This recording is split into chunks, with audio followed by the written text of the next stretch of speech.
Hi there, everybody, and welcome to episode 266 of The Art of Procurement. I'm your host, Philip Eitzen, and as always, I want to thank you so much for joining me today. Well, my guest on the show today is Jason Cammorata. Jason is the Vice President of Strategic Sourcing at MDC Partners.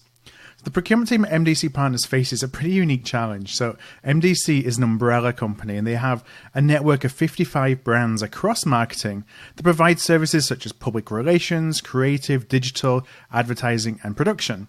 So the decentralized corporate model is largely brand-driven, so Jason regularly has to sell the benefits of procurement internally. Well, in today's conversation, we discussed Jason's journey in building a strategic procurement capability and ensuring not only its relevance, but its impact in an environment where they really do have to act as a business rather than a function. Now, today's pod was recorded back at ProcureCon Indirect East. It's a perfect time just to let you know that ProcureCon Indirect West is just around the corner, coming up here in September. So through our partnership with ProcureCon, Art of Procurement listeners get 25% off your ticket to any North America ProcureCon event. So just go to artofprocurement.com/ProcureCon. You'll find all the details and all their upcoming events right there. Now, before I do go into the interview, I do want to thank Tradov for their support of procurement thought leadership and for sponsoring this episode of Art of Procurement. So Tradov eliminates pain points for both buyers and sellers. So whether it's the urgency in the purchasing process, unaligned buying and selling processes, lack of communication and transparency within their own teams, and difficulties discovering new suppliers. And one of the things that you can do with Tradov is build your own private network or community portal for free. So for example, you can create a private network within Tradov where your entire procurement team can share information, post thought leadership, and start group discussions. So it's a little bit like a hybrid of LinkedIn, Slack, and Wiki page all together that brings your team's communications into one place. Then you can switch over to the public areas of Tradov, and you'll join a community of over 250,000 buyers and sellers. As a buyer, you can post your supply needs, and Tradov will then notify the best suited sellers using their AI algorithms across the globe. This gives buyers an opportunity to find new suppliers, receive multiple proposals, and become better informed on the market dynamics of the product or service that they're buying. So to join Tradov for free, whether to create a private network for you and your team, or to discover new suppliers for your next sourcing event, just go to artofprocurement.com/Tradov. That's artofprocurement.com/Tradov. Okay, well, let's go straight into my conversation then with Jason, where I start by asking if he found procurement or if procurement found him. I'd like to say both. Mm-hmm. I've been a value seeker, I didn't know it, since I was a young child. Mm-hmm. I was always the one in my family to seek out the best deals, plan our travel, mm-hmm. get the price on hotels, negotiate the cable bill, which I still do. You can come to my house if you want. I can have you do all those things for me as well. That sounds great. My wife kind of questions how much time I actually spend on those things and whether there's value to it. I'm like, I'm having a good time, so leave me alone. So I guess procurement eventually found me the profession of procurement. I was working in ops at the time, and the CPO of our company reached out to me and said, do you want a procurement job? And he said it a little bit more forceful than that, in a good way. I was happy about it. I'll be honest with you, I didn't really know what procurement actually did other than buy things at the time. Yep. So as you then got into procurement professionally, as opposed to negotiating the cable bill, what was it that kept you? I'd like to think I'm good at it. Mm-hmm. I'm not the type of person that does something halfway. Yeah. Right. I'm the type of person that if I commit to something, I'm going to do it, and I'm probably going to exceed someone's expectations. So I took the challenge, and I think I'm good at it. So I'm still here. Something you enjoy doing, something you were making a difference for people organizationally at doing. At the end of the day, I like relationships. Yeah. And I think that's a lot of it. It's very easy to sit here and say I like to beat people up and get the best price. But ultimately, and I think procurement's learning that and knows that that's not everything. Yeah. We're evolving.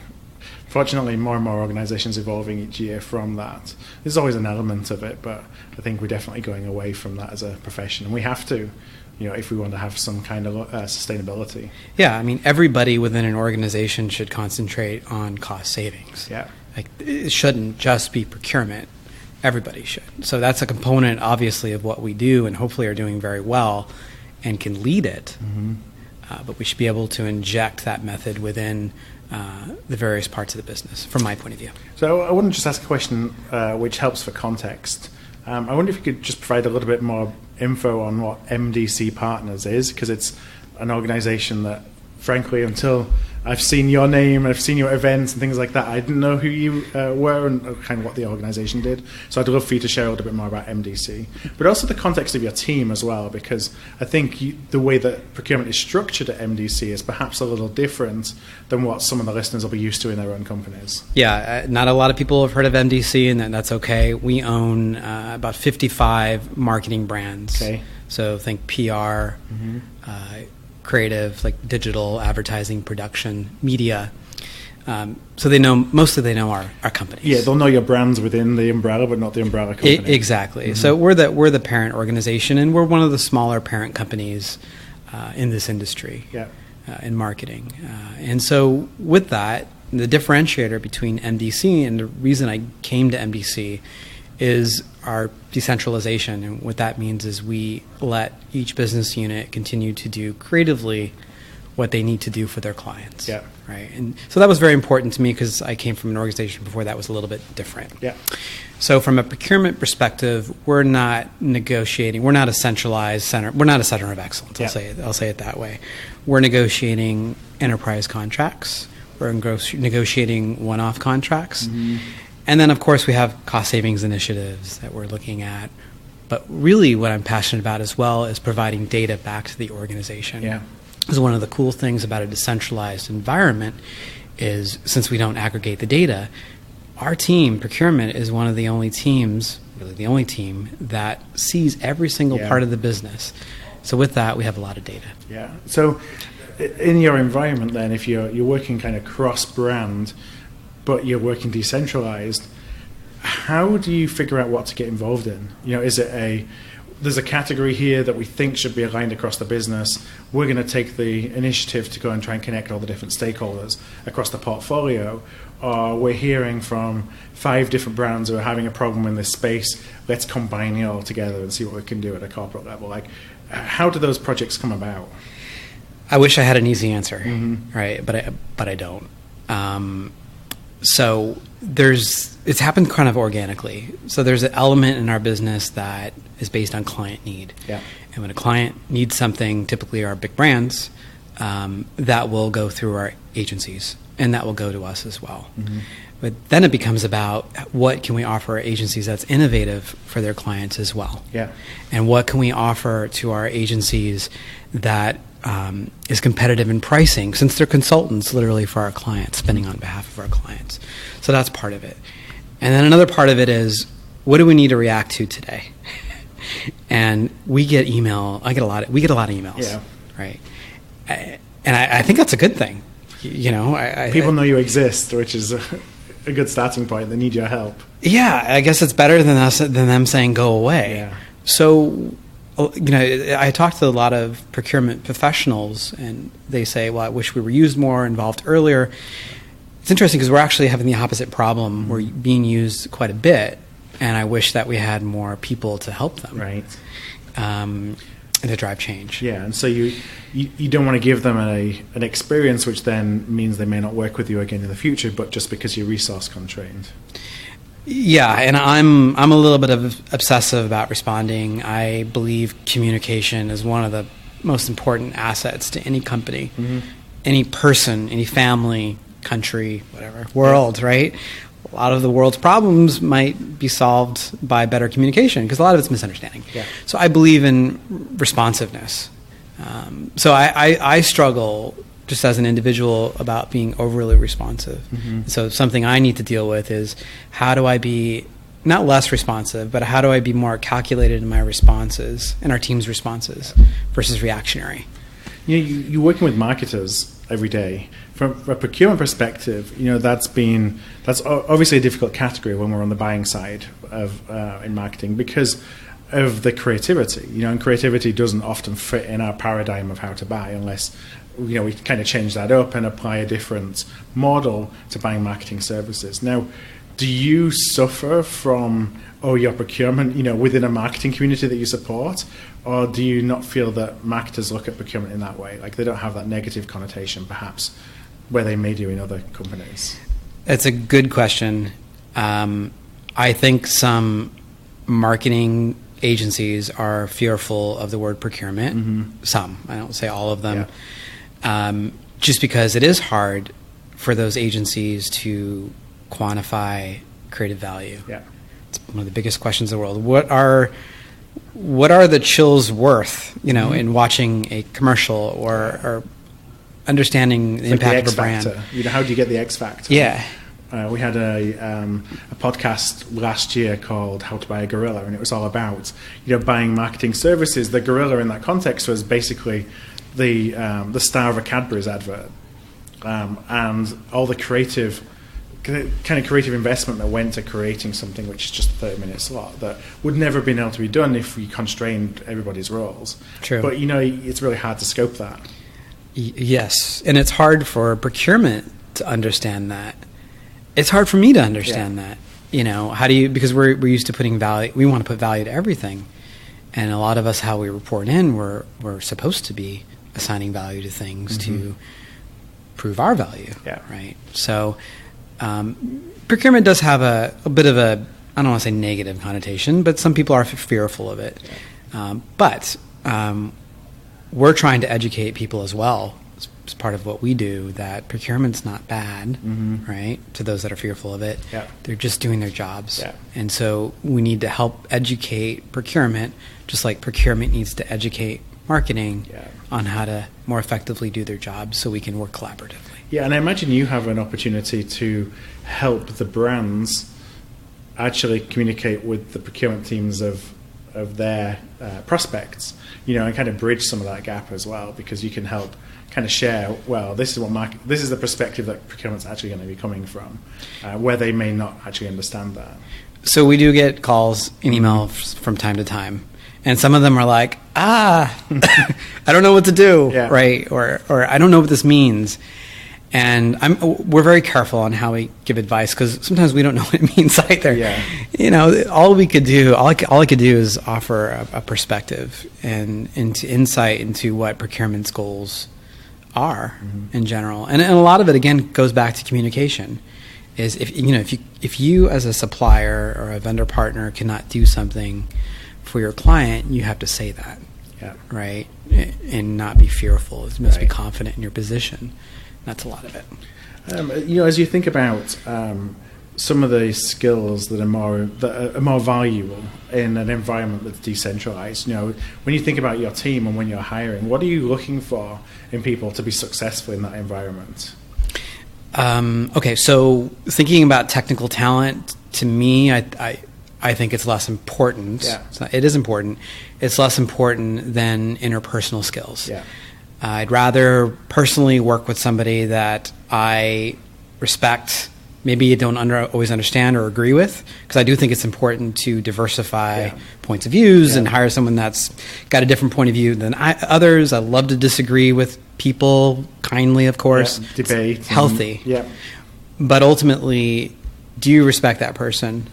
Can someone talk to that person, perhaps disagree with them, and can that person lay out their case and convince the other individual or entity that their position is correct, or somehow to meet somewhere? Yeah. So interpersonal skills is probably the most important factor. Someone who's hungry to just do a lot of work, at least on our team. Yeah. Right. There's no necessary line of what they're going to do in our company for various people. I think it's important that they're open to doing things that are not necessarily typical procurement. Yeah, so it's less of a here's your 5 roles and responsibilities, but kind of flexibility, looking for somebody who's able to be flexible and do different things, apply those interpersonal skills in different ways. I think I'd rather say lay out, this is what we want to do as a department. Let's all agree on it, and let's assign roles, of course, but let's collectively hunt it down and do it together. How have you seen, because in this kind of environment, you talked about differing opinions, and I'm sure you come into contact with a lot of stakeholders that have very different opinions. In marketing? Yeah. Never. than what you have. So conflict is such a big thing, like managing conflict in a way that is respectful and that still drives to, hopefully, a shared understanding of what the next steps are. I wonder if you could share some of the ways that you actually approach it, or that you look for your team to approach managing conflict. So conflict I believe is good, right? So good conflict, productive conflict. No one should insult each other by any means, right? But I feel conflict is healthy. I mean, I have conflict all the time with my wife. Doesn't mean I dislike her. I love her, right? It doesn't mean our household doesn't operate correctly. Actually, we're doing quite well in our household. Yeah. It means that we talk it out, and we each have our own point of view. So I believe that conflict is okay, and we shouldn't. I think it's easy to go into conflict and to get defensive. Maybe it's a confidence thing. Maybe it's maybe they're right. Maybe that's why they're defensive. Maybe a lot of reasons, right? Yeah. So I try to actively approach things not on the defense, but more understanding another's point of view. Yeah, kind of the empathy. Very good. Because I think we do miss that. We miss it with stakeholders. What's really been interesting to me is I've matured. My procurement journey as well is like putting yourself in other people's shoes, because most decisions aren't made based on data. Most decisions are made based on emotion. Yes. And so when we look at that, we think this decision doesn't make sense, but they obviously have an emotional reason to make a decision in a particular way. We may not understand it, but actually acknowledging the fact that that's how it is made helps you be able to be more effectively influence or persuade somebody. For sure. And the world is talking, a lot of the world's talking more about diversity, right? And that's the perk of diversity, right? Is bringing in different perspectives. So it's just not the club, right? At work, we're all coming up with the same ideas. We're getting others' point of view, and it's important to hear that. So I'm interested, again, within your environment, a lot of times we rely on processes and frameworks and playbooks, things like that. You're in an environment where there isn't necessarily every one opportunity you have to work with somebody is the same. So you have to have a lot of flexibility. You talked about that before. Do you still have process and frameworks to help guide that flexibility? How do you kind of manage that balance between consistency and wanting scale, but not just here's my 7 steps? So I'm considering myself a nice person, and a lot of people say, Jason, you're really nice. And I am. I like people. So, but I will say that when we come up with a process, or if there's a reason for doing something, I'm firm. So I think of it kind of like having a family or children. I don't want to say it like that, but there's a time with your children that obviously you want to be open to your children, their ideas, but there's a time where you know best as well.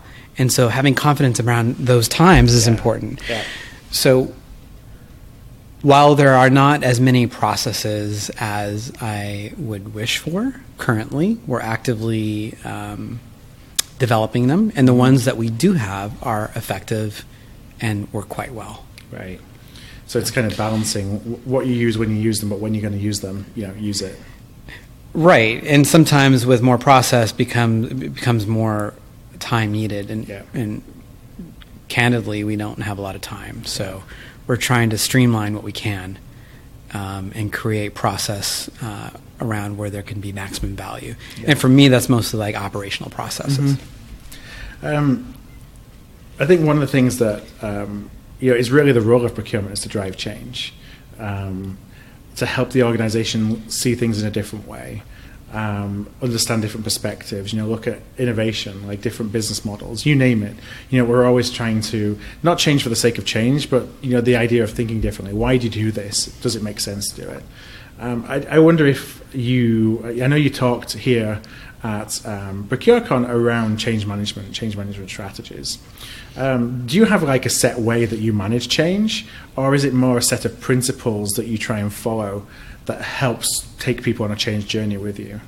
So I like to operate in the truth. And I know it sounds weird. I think a lot of people may be talking about it, but I like to operate with what is true. So our executive team has certain goals, and actually we have a new CEO has certain goals, rather than cost savings, which I agree with. And then we have people that are maybe, I don't want to say lower level, but in the business units doing the actual business that has a point of view. Yeah. They may have conflicting points of view. Yeah. It doesn't mean that they're both wrong. It just means that we need to get them together. Yeah. Right? And one of the great things about our procurement organization, and I may have said this, is that we're talking to all of these people, including executive management. So my hope is that we could drive change by providing data to both ends, right? And if the change, if I believe in the change and our team believes in change, and it's operating from the truth, I believe that it'll be executed. And we don't always get our wish. Yeah. Sometimes there's things we don't know about. Yeah. But I think that for me, it's most important to keep driving ahead and operating in the truth, and try to be very confident in doing so. I think in your situation as well, in a decentralized organization, but you're essentially operating as the private equity management company would across a portfolio of products. Yes. You get a picture of the business that most people in the organization don't get. And so the data is really important because others don't even get that perspective, so you're able to bring the data to share. Well, actually, this is what's happening. It may be different than what you think is happening. Yes, I love those moments. Like, that's awesome to be able to facilitate that, or at least be the conduit that it flows through. And to me, that's value. Like, it's one thing to say I saved, $10 million or whatever. Great. Like, that's automatic to what procurement should do, and really what everybody in the organization should be doing. But it's really cool to be that data conduit. As you think about the data, what kind of challenges do you have in getting good data across multiple organizations? Because, it's hard enough within a single you're a single organization. It's hard enough within one that's connected around, built around a central model, a centralized model.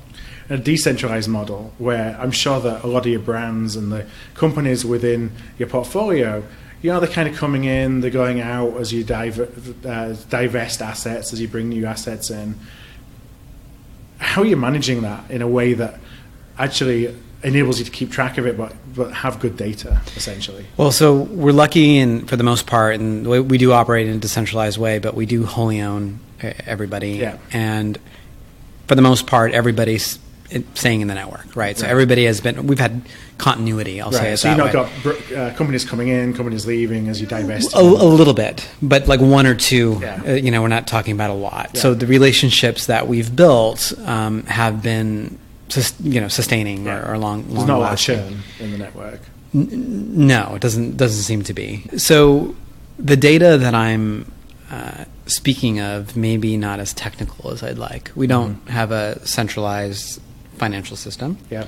And so a lot of it's still manual. That's a pain, right? But it's necessary. Yeah. So we do what we can with what we have. And sometimes that data is not just numbers. Maybe it's, here's something in the marketplace that can add to our competitive advantage based on what we're seeing here, or based on who we're talking to, or based on this vendor partner that we have a relationship with. Yeah. So that's more the type of data that I'm talking about, not necessarily technical data. Yeah. Although I'd love to have that as well. Yeah, but it's the ability to connect everybody around central purposes and opportunities that may happen in the marketplace. Yes, it's how can we increase our competitive advantage. Yeah. That's a key word. Yeah. How can our business units increase their competitive advantage? And how can they provide the best services to their clients? At the end of the day, it's a client-driven business. Yeah. When you pitch procurement to new stakeholders, or you're trying to convince a new stakeholder to work with you, do you connect how you help to their competitive advantage, how they are able to make a difference for the organization? Kind of what's the sales pitch? Typically, our first conversation is about food and travel.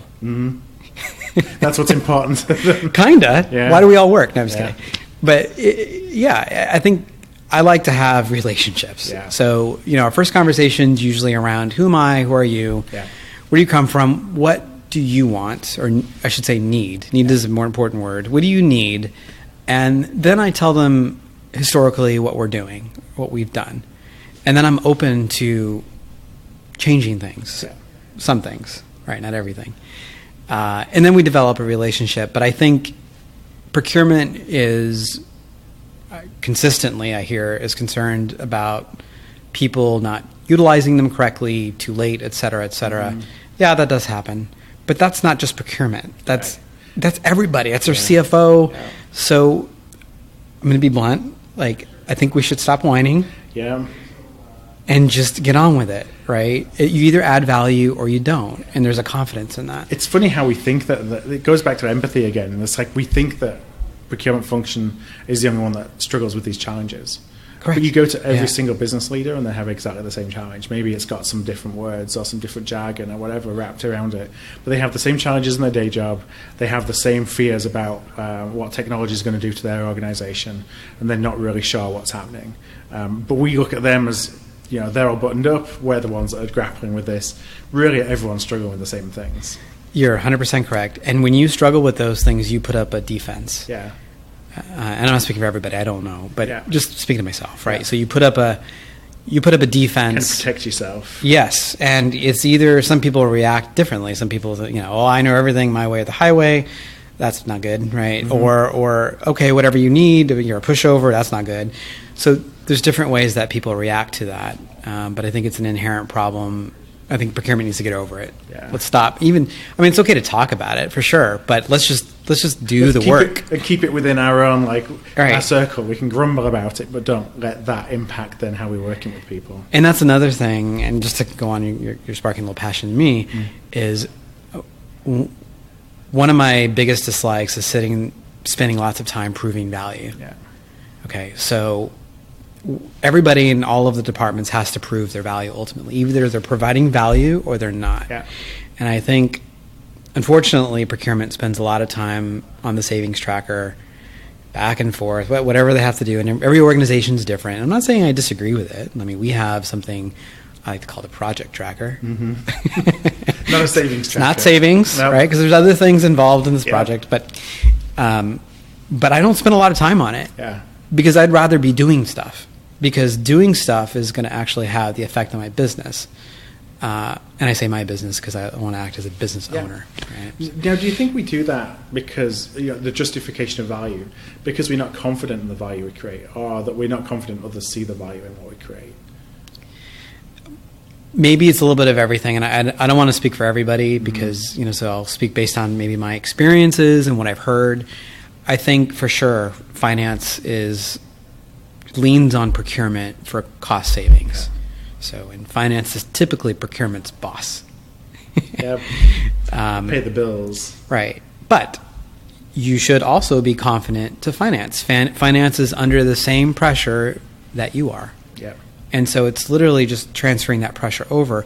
There's a way to work collaboratively versus reactionary. I strongly believe in a governance process when you have savings. I'm talking about savings where you're actually having finance, you're having a stakeholder at the very beginning of a project. This is how we're going to calculate value. This is what value looks like on this project. And having everyone agree to it at the beginning, so at the end, all it is a calculation. Because it's at the end when we start to argue, well, we create value in this way and that way, and then that's all just about us trying to make our metrics look as good as they possibly can. And who's going to claim it? That's not about anybody else. You're right. And that then shows to me that we're trying to justify something that may not be real, or isn't readily apparent for the people that we're working with. And again, should we be claiming stuff that isn't apparent to somebody else? Because that's where the idea of procurement math comes in, where nobody then believes what we tell them and believes what the metrics are. So I know it's a fine line. It's hard because we're trying to scrape and save every single dollar we can when that's our only metric. But I think that it sends the message that it's about us rather than it's about you. That's a really smart way to look at it. Because we talked in our team about all the time is actually giving others the credit. Mm-hmm. And that's a way to do that because it's not just my dollar savings and maybe they increased sales or whatever they did with it. Or it's a joint win. And we try not to take the credit as much as possible. Mm-hmm. And I think this is oversimplified, but it's been my rule of thumb is that no one's going to fire me as a procurement leader if everybody in the organization at the executive level believes I'm creating value for their team. 100%. However, I will get fired if I exceed by a factor of 2 my savings target if everybody hates me and they don't want to work with me on my team. That is correct. And so that's always the approach I've tried to take and instill in my team. It's like, I'll create the safe space for you as a team where I'll protect you from that. But if if everyone's getting value in what we're getting, it's not going to be a conversation. Exactly. And I think the way you know that you are providing value is people are calling you. Mm-hmm. Yeah, they want to work with you. Yeah. It goes back to that. Right, because it's hopefully the team effort. Mm-hmm. Well, Jason, I know it's about time for us to wrap up, so I want to thank you very much for joining me on the podcast. Happy to. The last question is the easy question, and I'm not trying to trip you up here. It really is the easy question. Where can listeners find you if they would like to reach out, connect with you, once they've listened to the podcast? LinkedIn. Yep. LinkedIn has the monopoly. That's it. I know. I tried Twitter, but you'd think I'd be on Twitter, but I'm not really. Yeah, Twitter is. I spend too much time there. And that's the place where I probably say stuff I shouldn't say and get angry, So LinkedIn is the place to be. Nothing wrong with brutal honesty. Yeah. I respect that. Well, I'm going to include the link to your LinkedIn profile in our show notes. Those are going to be at artofprocurement.com/podcast. That's artofprocurement.com/podcast. Jason, one last time, thank you very much for joining me. Thanks for having me. Thanks. Hi there. I want to thank you for tuning in to today's podcast. You can check out all of our back catalogue at artofprocurement.com/podcast, where you can also subscribe to our newsletter to make sure that you never miss an episode. And if you found value in today's show, I'd love if you would tell a peer, or perhaps go and rate and review by going to artofprocurement.com/review. Word of mouth really is the best way to help the podcast grow, and if you're able to do either one of those things, I would truly appreciate it.